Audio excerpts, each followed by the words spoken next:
Hello again, EnderSword here, this time with a Bronze League game. This one was posted up by Applemeister, the Zerg player over here on the right-hand side of the map. We are going to be looking at some of this on 2x speed just because the game is so long and it's not really that important. The Terran player is going to be BrizzoSC over here on the left-hand side. Now, the Zerg player was basically saying in his post asking for advice that he couldn't really deal with medevacs once they came out. He just felt that he couldn't do much damage to the Terran force once there was actually stuff healing that. So we're going to take a look throughout this game and see what's going on, what ways around this, and essentially what he can do to improve. He was ahead for the vast majority of this game and just never really got it together. So the first key point that we're going to look at is the idea that you never want to stop teching up. Very often people will kind of hit a stride, hit the units they like to have, hit the mid-game area that they're comfortable being in, and then they just kind of stop. They stop getting any upgrades, they stop advancing after that point, and they don't really take advantage of the economy and weight that they have behind them. You have to kind of keep going up until you've kind of fleshed everything out. You always want to be able to do a tech switch if they're able to counter you. You always want to be able to follow something up and just keep the pressure on. Even if they're not really catching you, going into another tech will force them to do something else or be caught unaware. Things like that are always good to be doing. The second thing that we're going to look at is the idea of spending your army. So there are times that you want to actively encourage the trading of armies. There's going to be a lot of cases in this game that Applemeister is just sitting there completely maxed out, but with a somewhat low value army, but with tons of money banked behind it. So there are times that you actually want to be spending that army for an actual purpose, even if you're not actually trading cost efficiently with your opponent. The fact that you're maxed and that you can remax faster than they do can actually work in your benefit. It makes them spend, it makes them deplete the resources faster, things like that. So spend your army the same as you would any other resource. The third thing we're going to look at is the idea of targeting what they need. There will come times when you've got a Terran player that's just kind of turtling in, or really any player that's kind of stuck on a certain number of resources, or even some that are in fact expanding. But you're going to want to zoom in on the things that are actually crucial to their success. If they're currently teching up really hard, then that's the thing that they need. They need gas, they need those facilities that are going to allow them to do that, so you want to kind of knock them out. In this particular game, we'll see how that fleshes out, and a lot of just the target priority doesn't really make the most sense throughout this game, and he's not really hitting what is crucial to the Terran player at any given moment. So even though he gets a few good hit and runs in, it doesn't really hurt the player in any real way. So we'll see how that plays out. The Zerg is on 3 bases now and going for a macro hatch. He's being pretty good. This is all before 10 minutes in the game. So his economy is pretty much roaring at this point. He's got 47 drones, 46 drones out there. He's hitting injects reasonably well. There's too many larvae kind of sitting out on the ground. It would be nice, particularly with this many minerals. There's really no reason to have some of them just kind of waiting there. It would be nice to just get those immediately converted into the drones, get this base completely saturated, then you can worry about getting some larvae up in order to go to a key tech that you're looking for or something like that. But at this point, pretty good creep spread. He's aware that this army is out here and is not too naked against this. He's morphing in some banelings. He's got enough queens, got enough lings to kind of deal with this, so he should feel pretty comfortable. Behind this, there's no reason that he can't just go out and get some more drones. In fact, he's got 66 at this moment, but he doesn't actually want to transfer over yet. You do want to be taking these rocks down just as long as you've got lings sitting around. And coming in, chasing them down, getting some nice baneling connects there. Again, I'm not going to bother slowing down too much at this point. We can pretty much get the gist of it at 2x speed, and I don't want this to be so long that it's a deterrent to anyone wanting to watch it. So kind of getting in there. We probably want to take the gas. His minerals are going completely out of control already. I would just continue to expand. There are times that I feel that people don't do things just because they feel, oh, it's silly, I don't need that many bases, I don't need that many facilities, I don't need that much stuff. Well, yes, you do, and if you've got this much money, that's more ridiculous than any amount of the other things. If you're literally at 15 minutes in the game, sitting on 4,000 minerals that you can't spend anywhere, then you need to be putting hatcheries down everywhere. You need to just be getting things all over the place and just spending that money, getting that production up. That's what each hatchery really is. It's actually increased production. So you can see that his production here on the mutas is going to be capped by his gas anyway. There's no reason not to go out and spend these minerals. He's never really going to get caught up to a point that he's going to blow through these. We can see that we're basically at a maxed army already, so he's never going to be able to go through that. You might as well go put hatcheries down at pretty much every base on the map. There's just no reason not to do that. I would literally take 3 or 4 of them right now and just build in so much redundancy. Mutas kind of come in. This is a little bit what I was talking about in terms of target priority. You don't want to be spending a lot of time taking down those turrets, not with a fairly small flock right now. He's going after structures like the turrets, after the supply depots. It doesn't really make a lot of sense to do. There's no real advantage to taking that out. It only costs him a few minerals to put another one back up. He's not going to let you back in that area again. He's already got a couple more here. It's not the type of thing that you're really getting an advantage by losing a couple of mutalisks by going after those missile turrets. The add-on here, that's kind of okay. If you get a good reactor, it does just take some time to finish. That's the type of thing you want to be looking for. However, note that despite having a turret there, if he had taken this angle, this area was completely open. He could have taken out a lot of workers, could have taken out a couple tanks before the army was actually there to stop him. I will slow it down, I guess, from this point on. But we get a pretty good engagement coming in. Comes in the, just obviously has a force that's a lot bigger to begin with, even still does after losing all of these things. And takes out a decent amount here, kind of leaving things a bit bare. It's really only the planetary fortress that prevents all of this stuff from being taken out. And does, again, just get a lot of supply depots, things like that, that aren't really crucial to the survival of the player right now. He wasn't able to knock out any key resource collection. Kind of took out a large chunk of the army, but really just traded his own to do that. So it is certainly good to do, given that he was basically maxed out at that point, but not getting anything of real strategic value at this point in the game. Coming back in with just lings, when you do that, you're going to do a follow-up. This attack isn't going to go very well at all, and most of it is just because you get such bad surface area against these. When there's just that many Terran forces, the lings aren't going to do that great. The Marines are just cut them apart. The Marauders can tank them fairly well. You're just not going to get a really good surround once there's a decent clump of these, particularly with that many medevacs, which was, of course, the Zerg players' complaint to begin with. And we're looking at 1-1 versus 1-1 at the moment, so he doesn't really have an upgrade advantage or anything like that to play on. In terms of upgrades themselves, it's important to note that he hasn't gone ahead and gotten either upgrade for the Mutalisks. It's really important to do that, and one of the best upgrades in the game is Flyer Attacks level 1 for Mutalisks, just because each of those little glaives does do additional damage to everything it bounces to, so it makes a big difference. And you want to be continuing production here at the Evo chambers. Probably should even be getting a third, given that he's got so much money, and just upgrading everything.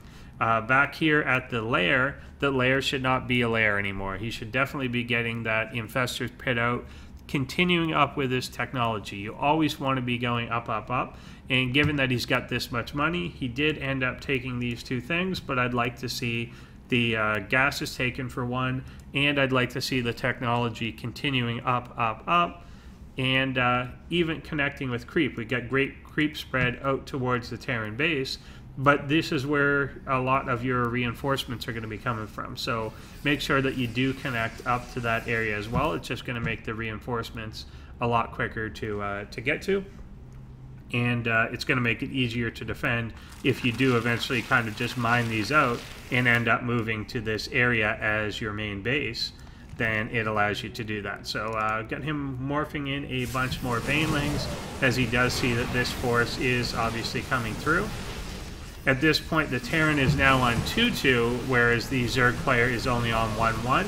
So very quickly, these start to get a little out of control compared to a very squishy Zerg army. Zerglings aren't going to hold up to anything. Mutalisks aren't really going to hold up to this. You want to be getting those upgrades. And obviously, the banelings here are absolutely key in coming in and driving this back. Nice to see more coordination with the Mutalisks. You could see that they came in really late. Generally, when you've got that charge coming in that includes a lot of banelings, the whole idea is to make the Terran try and just run away, try and split behind. Obviously, at the bronze level, he's not going to split these very well. He's really just pulling them back, just stemming and pulling back in full retreat mode. So you want the Mutalisks going after those, taking out medevacs as they lag behind, and just taking out any troops that get killed. I mean, we can see the control there is obviously not that great. He ended up just giving up 3 medevacs completely for free just because he kind of A-moved it in, and the medevacs could keep going when these guys hit the side of a cliff. Does lose another medevac there, but probably shouldn't be overly playing in here. But definitely pick these off when you can get them. Another good snipe, another good snipe. So he's doing a reasonable job of keeping the medevac count down, but probably could have got a lot more in that main engagement.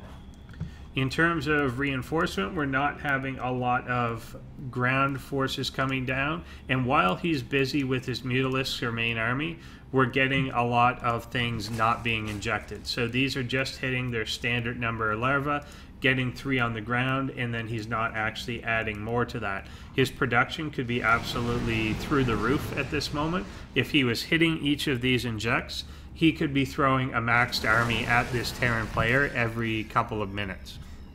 He's got enough money to do it. You can completely do this. It would be very hard to spend this many minerals and coming up with these Ling Baneling type armies. It's not very expensive to do. He should just be throwing that at the front door all the time. Knowing that this planetary fortress now has no wall off, it's really only guarded by this bioforce. If you got a large enough just Baneling force up, could just completely walk in and detonate on the planetary fortress. It's really all the Terran players got going for him there. This one is starting to get mined out. The main is virtually mined out at this moment. He keeps checking these other locations. I'd like to see this moving around a little bit more, but he knows that he's basically on these 3. So his whole life and death is depending right now on this planetary fortress continuing to exist. But he's kind of going around picking off, again, non-priority targets. We're going after the depots in front, attacking a bunker. Then we're going after these barracks that aren't actually even producing anything themselves or anything like that. It would be nice to maybe prioritize the workers, prioritize the orbital command, try and take out something of real strategic value. If you can get rid of this, then you're getting rid of all the mules and stored energy. As opposed to the barracks, yeah, it's going to limit his production sometime in the future, but given that he's already got a pretty sizable army here at the moment, he could probably rebuild that sort of thing by the time it was going to matter. Whereas if you take out this key production, or not production, but key resource collection, that's really where you're going to be able to starve the Terran player to death. And that's ultimately what mode you're in. It's going to be hard to break in against the Terran player if he decides to get really turtley, but you just starve the guy to death, and then he won't be able to do anything anymore. So back here, again, we still got no hive going up. The spire, still no level 1 on either side. We're still stuck at 1-1 for the ground forces. And this really starting to look very scary army is coming through the middle. With the Thors there, that's going to reduce the effectiveness of the mutas by quite a lot. They're going to be able to do a lot of splash damage, particularly since they are now at +3 attack. that splash damage, if both of those fire into that Mutaflock, half of it's going to just evaporate with no upgrades for itself, and they're going to do a lot of splash damage to the Zerglings as well as just the normal Bioforce. It's going to be really hard to get any sort of decent surface area on these. He's just going to be melting around the outside of this ball. It's just too big. There's a bit of a critical mass there in which you have to have infestors, you have to have banelings, or else you're not going to be doing anything to it. You're just kind of throwing the Zerglings in to die.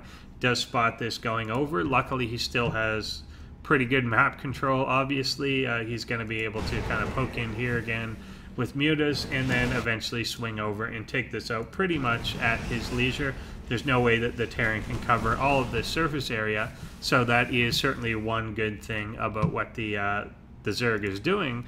But again, I'd like to see him really just continue to expand. We're at 200 with 9,000 minerals. There's literally no reason that every base on the map should not already be a Zerg base. This one, even here, should already be a Zerg base. There's no reason to not have literally absolutely everything at the moment. We get a big Zergling run by here into the main, and they do manage to take out a lot of stuff, but it's actually more crucial at this point, if you believe me or not, to actually be trading against the army. It's ultimately the army that at this point is very close to maxed for the Terran player, and he's starting to get out of resources themselves. So it's not actually the production or teching up or anything that he's going to be missing at this point. Really, all the Zerg player has to do is get rid of this army. So by doing run-bys into the main like that and then kind of allowing himself to get picked off, yes, he can replace it and everything, but really he should be focusing all his damage directly onto that army and make the Terran spend the resources that he's stockpiling so that he starts to feel the effect of being starved out. He hasn't been able to really collect anything from here yet. He just kind of hasn't dropped the mules down. Should be doing that, and then the mutas kind of come in and sweep everything up. But ultimately, the main concern is this force. If the Zerg can get rid of this force, it doesn't matter anymore. He is now mining out on this base. He's going to have absolutely nothing left. So the fact that a lot of production was taken out right there isn't overly important at the moment, because this is ultimately the thing that he has to deal with. This is the only thing he really has to deal with. If he's going to try and take another expansion, it's going to be with this force. If he's going to try and push, it's going to be with this force. It's not going to be with a lot of reinforcements or anything like that. There's a very limited amount that he can spend on this. So this is what he's really got to worry about. Everything's basically mined out at this point. But unfortunately, the Zerg player is just kind of sitting back here with a very low-tech army. He's just all lings. He could totally afford to make literally every one of these into a baneling without even spending probably half his bank. But unfortunately, he didn't do that and doesn't do that now as he sees this coming in.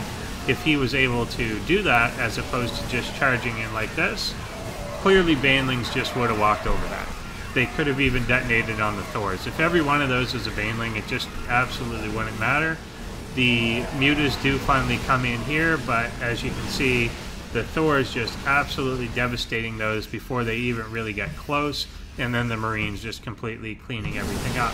So he's now just into the core area where everything is about to be rallied. When you do see him moving into that sort of area, you want to almost instantly reassign your rally points to be somewhere that they're not just running in single file into the other army. At this point, it looks like our Zerg player does think he's down and out, but again, with this much of a bank and knowing that nothing more is going to be coming out of this Terran base, he really shouldn't have been giving up at this point.